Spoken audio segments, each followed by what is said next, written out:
Welcome, crewmates. It's me, Straw Hat Tony, bringing you guys a interview and a deck profile of the only top 16 deck in the Treasure Cup Miami, which is Doffy. Uh, and we have the pilot here, Mannyfest. If you want to go ahead and introduce yourself. Yeah, obviously, as you said, my YouTube is Manifest, but I go by Manuel Martinez, or you can just call me Manny. But yeah. Yeah, guys, I go ahead and have his YouTube link in the description below. On his channel, he'll have a way more in-depth talk about his deck and definitely more intricate possibilities of why he runs cards. This is gonna be like mostly like a broad overview to give you guys a little bit before you go ahead and get to the meat and potatoes in his deck profile. But if you want to go ahead and start, we have Doffy. You run the for Alvida. I know you were telling me about the Alvida earlier. If you want to explain to everybody. Yeah. So with the mindset that I had, I learned before the event that Alvida is actually more stronger. Besides as a 2K counter, she's more stronger as a control piece. That if you could drop her on your turn one, which another key piece I learned is in Dolphy, it's actually better to go second than it is to go first. You get the extra card, you get the extra Dawn. Um, Trying to play on curve isn't the smartest. So with that mindset, dropping this on turn one is very strong in your green and red and mono red matchups. And then even if you don't get the Alvida, dropping Perona Law turn one is still just as strong. But that's more or less the mindset for that is that you just control the board.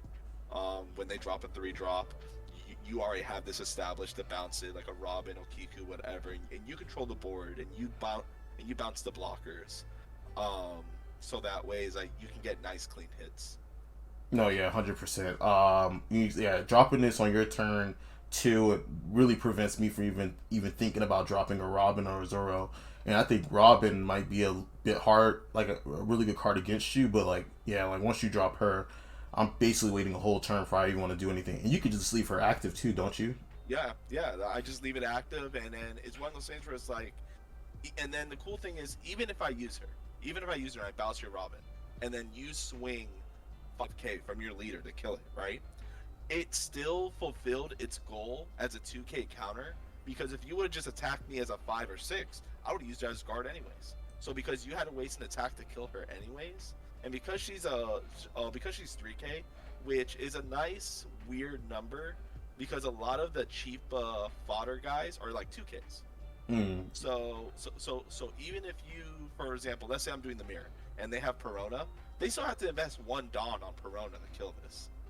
Yeah. So it's one of those things where it's that like your baby unit you still have to invest a Dawn on a baby unit, which means that's one less Dawn you're playing for the turn, or you're swinging with a 5K to kill this. And at that point, I was going to use this to guard the 5K attack anyways. Yeah, that definitely sound reasoning. Yeah. And then next I see you run two Virgo, two Dracula Mihawk, and he also run over here the two Dofi. I'm guessing is for the green matchup mostly. Yeah, it's for the green matchup and it's also for purple. Because purple, obviously, they don't have any rush. So you just take advantage on, because everything that's not Kaido loses to this Dolphin. Because everything they have is 7 or less, but that's not Kaido. And then if they drop Kaido, I more or less win the game because even if they blow up my board, like the Kumas will special summon Pacifistas once he True. knows the board, or even if he does nuke the board and I don't have Kumas, because I play Dolphy and like leader Dolphy and Sentomaru, I could rebuild a board with zero investment for my hand. So it's like I still have cards in hand and I could just generate from the deck.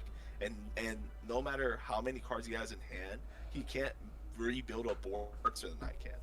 Yeah, true. Yeah, because like I think with King you have to put what was it, two Dawn a Dawn back to get the double pop on the 7 cost.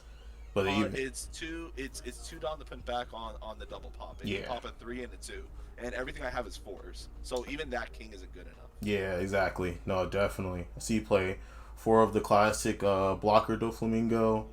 4 Pacifista with the 2 blocker and the 3 6K vanilla. Yep. Um, so and then to I guess to sweeten it, you also play the 3 Sentomaru. So you want to go into Uh, Sentomaru's reasoning? Yeah. yeah. So for people who play Pokemon, they would understand this concept more easier than others. But the idea of the main reason for Sentomaru is literally, because there's not a lot of cards in this game that let you look through your deck, and because this card is there and it also generates a body, I get to look through my deck, see what's missing, and you really have to be 100% about your deck, know how many copies of cards you're playing in your deck, um, because then you get to map out what's in your life. For example, like one of my games I was playing, I went through my deck, and if you look at my list, I have 2 Love Beam, Yeah.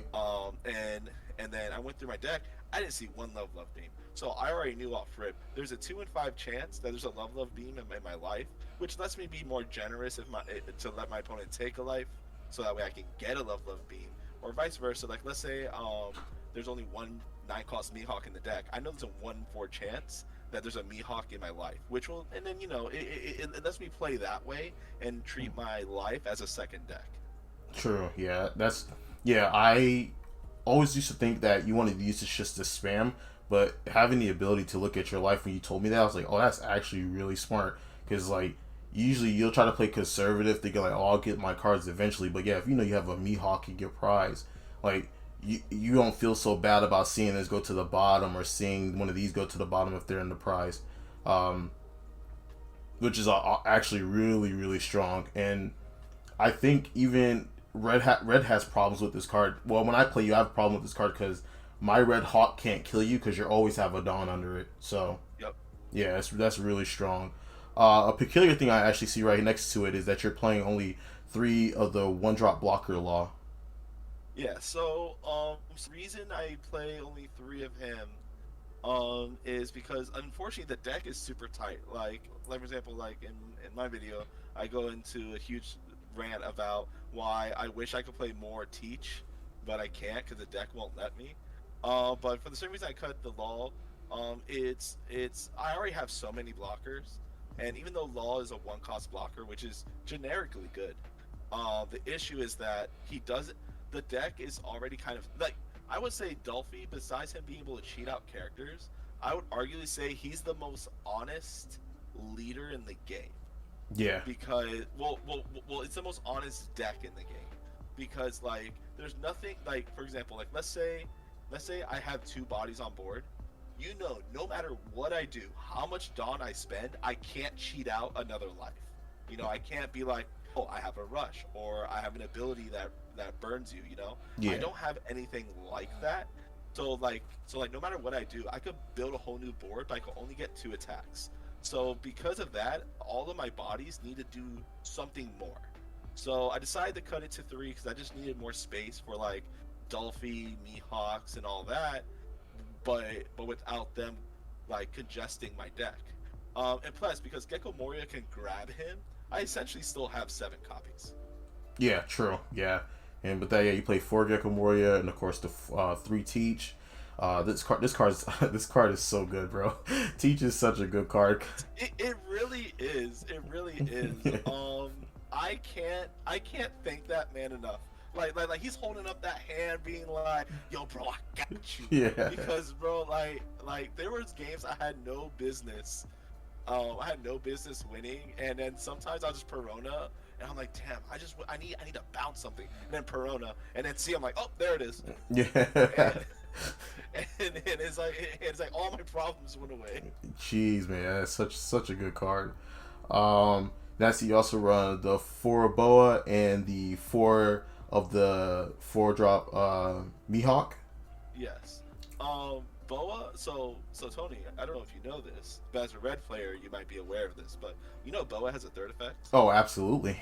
It says it will always be jet pistol. Always be jet pistol. It will always be jet. No matter what happens, it will be jet pistol. Um, but the cool thing is that what I was doing through the event is that on turns where I would cheat out the Boa, or I decided I would hard drop the Boa, would be the same turns where I would play like Sentomaru. Mm-hmm. And the reason I would do that is because now I gave my red player the ultimatum of I played both of them at the same time. I didn't give you the luxury of playing them one at a time. Yeah. So it's up to you. Are you gonna jet pistol? Like it's up to you to choose your jet pistol. Yeah. You know? That's a And hard choice.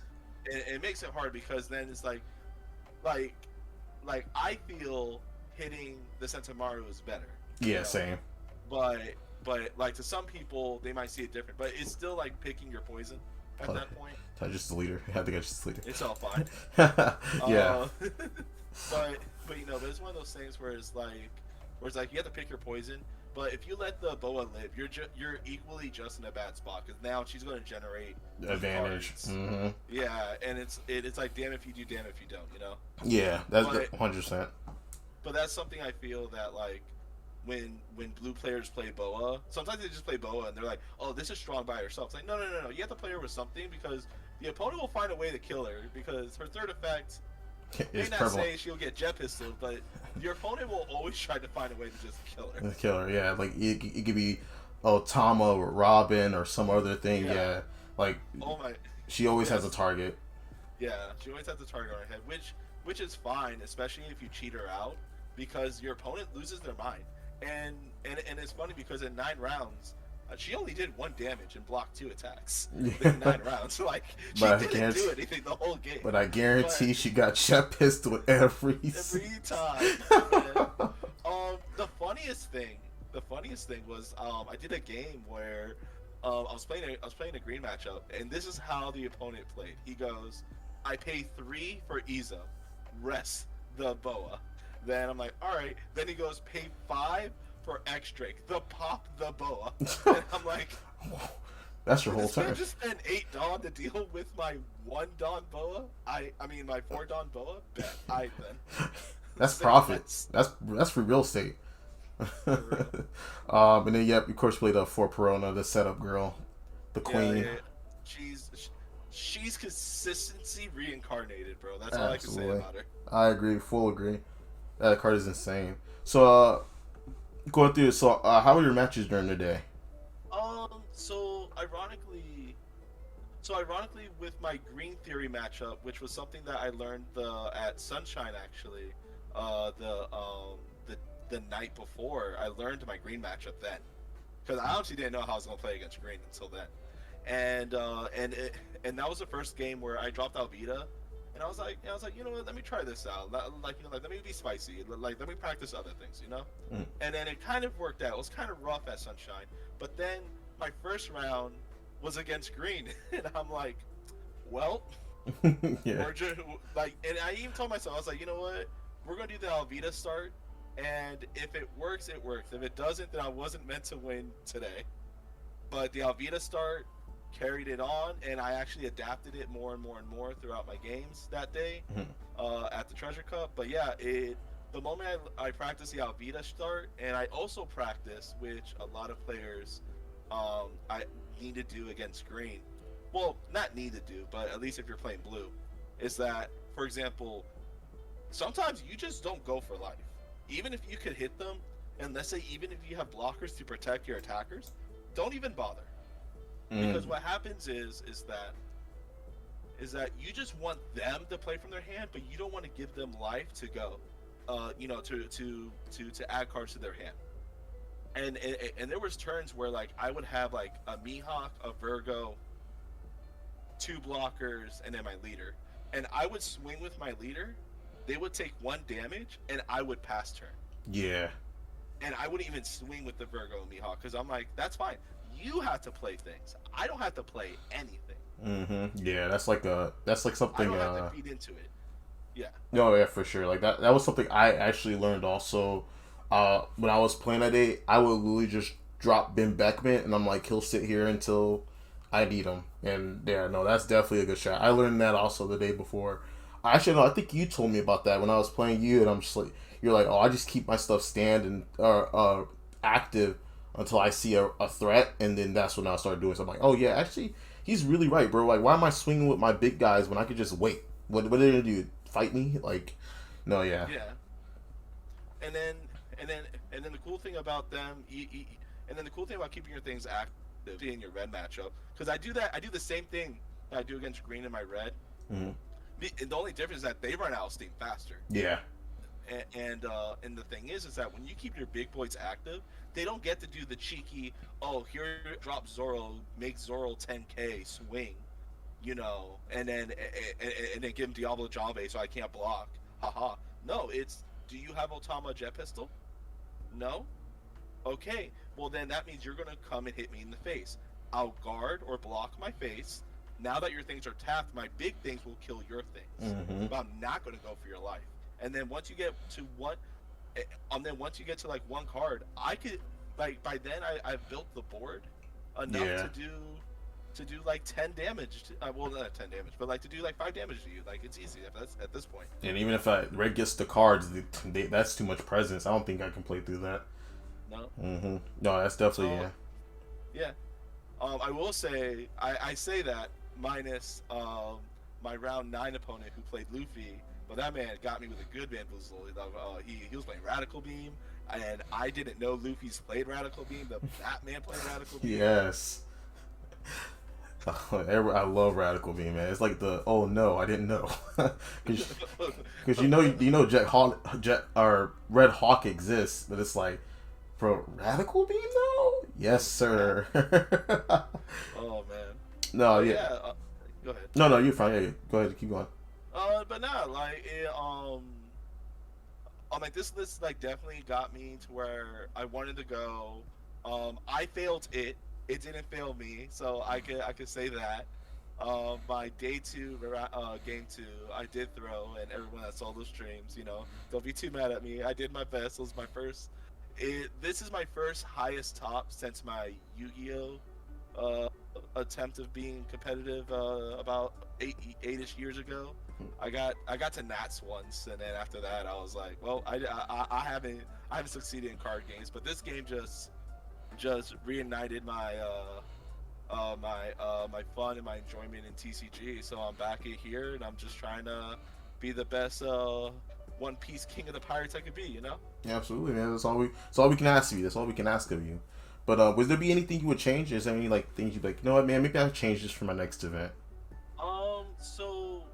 So the funny thing is that if I were to think of this solely as a set 1 deck, the only thing I would honestly change is I may actually switch the Boa to 3 and the Teach to 4.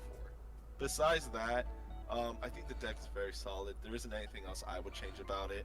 I know everyone that plays Doffy under the sun has their feelings about Sentomaru, but I just feel that being able for me to be able to look at my life and shuffle my deck and things like that, like it's just too strong. Yeah. It's something in the game that, like, for example, Green is strong because they have a taunt. That he's the biggest taunt in the game, Yeah. Mm-hmm. There's no other color that has a good card. I want to make that very clear. Has a good card that lets you look through your deck. Because purple has the 1 cost of Rochi. Yeah. And you could search the smile fruit, but no one fucking plays that card. Oh, actually, fun fact. Shout out to Ryan Fletcher. He actually plays it, and you can miss it. Well, yes. I know you can miss it. Well, but does he play as a 2K counter, or does he actually drop the damn thing? Oh, actually drops it. I watched some of his games. Yeah, he actually dropped it. I think one time he dropped it, and he knew he had 2 Thunder Baguas in the prize, and he just let his opponent swing. He didn't even attempt to block. I love it. But see, to my point exactly. There's certain cards where it's just like that makes it its value. Yeah, the knowledge is very powerful. Yeah, 100%. Yeah, guys. That concludes the deck profile, stuff like that. You want to go ahead and shout out your socials, Manny? Yeah. So you can look up me with Mannyfest on YouTube. I have my Instagram with Mannyfest Gaming at Mannyfest Gaming. Those are my only socials as of right now. But once the channel gets bigger, I'll work on other social medias. But as of right now, we're just trying to get a nice, strong YouTube community, and then for us to thrive on that, you know. Oh yeah, 100%. I definitely, I thinking of doing some skits and collaborations in the future. So, I'll definitely be hitting you up because your knowledge about Blue is definitely top notch, and Tampa's proud of you, man. Tampa's real proud of you. Thank you, thank you, thank you. I only plan to make Tampa more proud. Definitely, hopefully, hope. All right, guys. So with that being said, if you guys enjoyed the video, please leave a like, hit that subscribe button, hit that notification bell, so that way I can keep bringing you guys some high-end content. I know I had like maybe a 2-day drought, but that was only because I was trying to get this interview set up for you guys, so that way all my lovely Blue players, my Doffy lovers, can get the best possible account of what they should do, and why certain cards are better than others. But yeah, thanks you guys for watching, and I'll catch you guys next time. Peace.